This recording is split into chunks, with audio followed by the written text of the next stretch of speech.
வணக்கம் நேயர்களே, அதாவது நம்முடைய சமுதாயத்தில் பொதுவாக பெற்றோர்கள் நிச்சயித்து தான் நாம் திருமணம் செய்கின்றோம். பெற்றோர்கள் நிச்சயித்த திருமணம் தான் சமூகத்தில் பொதுவாக நடக்கின்றது. பெற்றோர்கள் நிச்சயித்த திருமணத்தில் எதிர்பார்ப்புகள் அதிகமாக இருக்கும். எதிர்பார்ப்புகள் எவ்வளோ இருக்கின்றதோ அந்தளவுக்கு ஏமாற்றங்களும் இருக்கும். அதை நாம் புரிந்து கொள்ள வேண்டும். அதையும் நாம் புரிந்திருக்க வேண்டும். எதிர்பார்ப்புகள், ஏமாற்றங்கள் எல்லாம் இருக்க தான் செய்யும். நாம் என்ன நினைக்கின்றோம், தம்பதியர்கள் என்ன நினைக்கின்றார்கள், ஒருவரை ஒருவர் அடங்கி போக வேண்டும், ஒருவருக்கு ஒருவர் அடங்கி போக வேண்டும் நினைக்கின்றார்கள். நாம் அவருக்கு அடங்கி இருக்க வேண்டும், அவள் நமக்கு அடங்கி போக வேண்டும், அவர் நமக்கு அடங்கி போக வேண்டும் என்று ஒருவருக்கு ஒருவர் அடங்கி போக வேண்டும் என்று எண்ணுகின்றார்கள். தன்னில் தாம் மாற்றம், மற்றவர்களை மாற்றுவது என்பது அரிதான காரியம். நம்மை நாம் மாற்றிக்கொள்வது என்பது எளிதான காரியம். தம்மை மாற்றிக்கொள்ள வேண்டும், தம்மில் மாற்றம் காண்பிக்க வேண்டும் என்பதற்கு பதிலாக மற்றவர்கள், நம்மை சுற்றியுள்ள சூழ்நிலைகள், தம்பதியில் ஒருவர் மற்றும் சூழ்நிலைகள், அவைகள்தான் மாற வேண்டும், மாற்றத்தை காண்பிக்க வேண்டும் என்று எண்ணுகின்றார்கள். அது மட்டும் இல்லாமல் நான் மாறிவிட்டேன், நான் என்னுடைய தம்பதிக்காக மாறிவிட்டேன், நானே என்னை மாற்றிக்கொண்டேன் என்று அவர்கள் குக்கரிக்கின்றார்கள். ஆனால் உண்மை அப்படியா என்றால் உண்மை அப்படி அல்ல. அவர்கள் நினைக்கின்றார்கள், இந்த உலகமே தன்னை மையமாக வைத்துக்கொண்டு தான் சுழல வேண்டும் என்று நினைக்கின்றார்கள்.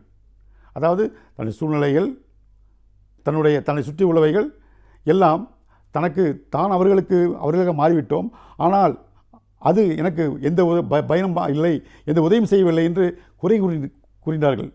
தன்னுடைய சூழ்நிலையையும் உலகத்தையும் அவர்கள் குறை கூறுகின்றார்கள். எப்படி என்றால், நான் ஏமாந்து விட்டேன், உலகம் என்னை ஏமாற்றிவிட்டது, என்னை ஏமாற்றிவிட்டது என்று அவர்கள் கூறுகின்றார்கள். உலகமும் சூழ்நிலையும் அவர் யாரையும் ஏமாற்றவில்லை, நமக்கு நாமே தான் ஏமாற்றிக் கொள்கிறோம் என்பதை நாம் உணர வேண்டும் நேயர்களே. பொதுவாக எடுத்துக்கணும் என்றால், சில பேர் என்ன செய்கின்றார்கள், இன்று வாழ்க்கை எடுத்துக்கணும் என்றால் வாழ்ந்தான் ஆக வேண்டும் என்று வாழ்கின்றார்கள், வேறு வழி இல்லாமல் வாழ்கின்றார்கள். திருமணம் பண்ணிவிட்டோமே, வாழ்ந்தே ஆக வேண்டும் என்று தான் இந்த குடும்பங்கள் எல்லாம் வாழ்ந்து கொண்டிருக்கின்றார்கள். பொதுவாக வாழ வேண்டும் என்று, வாழ்ந்தே ஆக வேண்டும் என்று, வேறு வழியே இல்லை என்று அவர்கள் இந்த வாழ்க்கையை ஈடுபடுத்தியிருக்கின்றார்கள். அவர்களுடைய திருமண வாழ்வு, மனவாழ்வு என்பது அர்த்தமுள்ளதாக இருக்கின்றதா, தரமானதாக இருக்கின்றதா, சந்தோஷமாக இருக்கின்றதா என்று பார்த்தோம் என்றால் சொல்வதற்கில்லை. இதுபோல் மன குமுறல்கள், மன அழுத்தங்கள் வரும்பொழுது அது ஸ்ட்ரெஸ் ஏற்படுகின்றது. அந்த ஸ்ட்ரெஸ்ஸின் காரணமாக மனிதனுக்கு பல உபாதைகள் ஏற்படுகின்றது. ஸ்ட்ரெஸ் என்றால் என்ன? முதலில் ஸ்ட்ரெஸ் என்பதை நாம் தெரிந்து கொள்ள வேண்டும். ஸ்ட்ரெஸ் என்று சொல்கின்றோமே, அந்த ஸ்ட்ரெஸ் என்ற வார்த்தை 14ஆம் நூற்றாண்டுகளுக்கு முன்பாக அந்த வார்த்தையை யாருக்கும் தெரியாது. ஸ்ட்ரெஸ் என்ற வார்த்தையை யாருக்கும் தெரியாது. அந்த ஸ்ட்ரெஸ் என்ற வார்த்தை டிக்ஷனரியில் இடம்பெற்றதே 17ஆம் நூற்றாண்டில் தான். அதற்கப்புறம் தான் அந்த வார்த்தைகளை பற்றி தெரிய ஆரம்பித்தது. முதலில் என்ன நினைத்தார்கள், ஸ்ட்ரெஸ் என்பதை ஸ்ட்ரெயின் என்று கூறினார்கள். உடலில் காயம் ஏற்பட்டால் அது ஸ்ட்ரெயின் என்று கூறினார்கள். நாம் சொல்கின்றோம், ரொம்ப ஸ்ட்ரெயின் பண்ணிக்காதப்பா அப்படின்னு சொல்லுவோம். அதுபோல் ஸ்ட்ரெயின் என்று சொன்னார்கள், உடல் காயத்தை ஸ்ட்ரெயின் என்று சொன்னார்கள். அதே ஸ்ட்ரெயின் ஆடைகளில் பட்டோம் என்றால் என்ன, கரை, துணியெல்லாம் ஸ்ட்ரெயின் ஆகிட்டு, மஞ்சள் ஸ்ட்ரெயின் ஆகிட்டு என்று கூறுவார்கள் துணியில், ஆடைகளில்.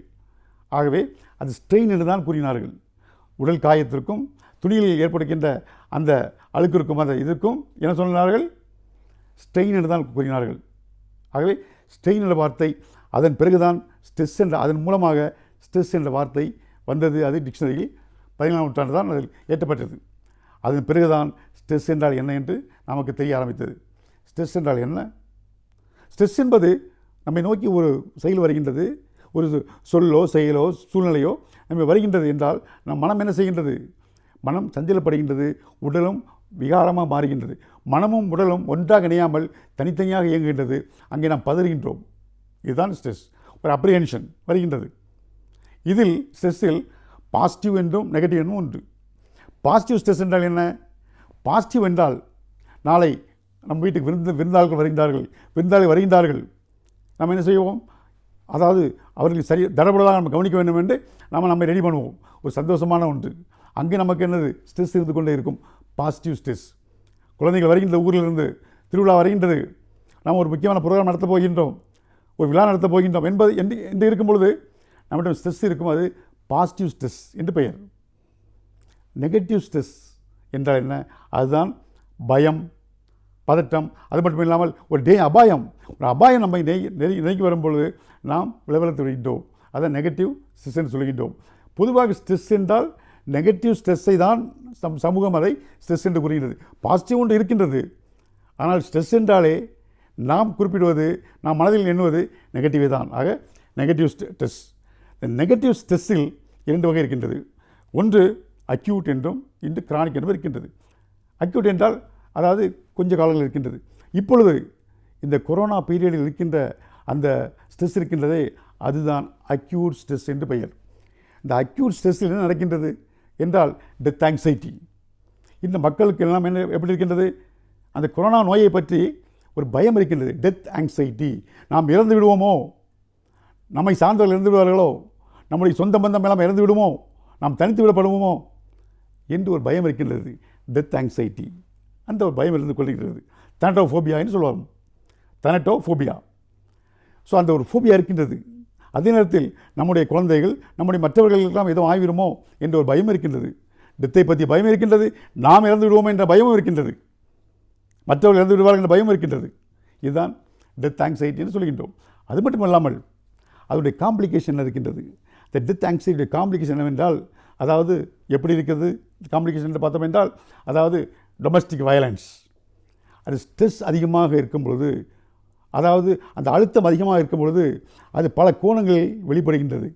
எப்படி என்றால், சில பேர் என்ன செய்கின்றார்கள்? ஆன்மீகத்தில் இருக்கின்றார்கள். பிரேயர், அதாவது கோயிலுக்கு போகணும் என்று ஆன்மீகத்தில் இருக்கின்றார்கள். அந்த ஸ்ட்ரெஸ்ஸினுடைய வெளிப்பாடு தான் ஒன்று. இன்னொன்று, சில பேர் என்ன செய்கின்றார்கள்? வயலண்டாக ஆகின்றார்கள்.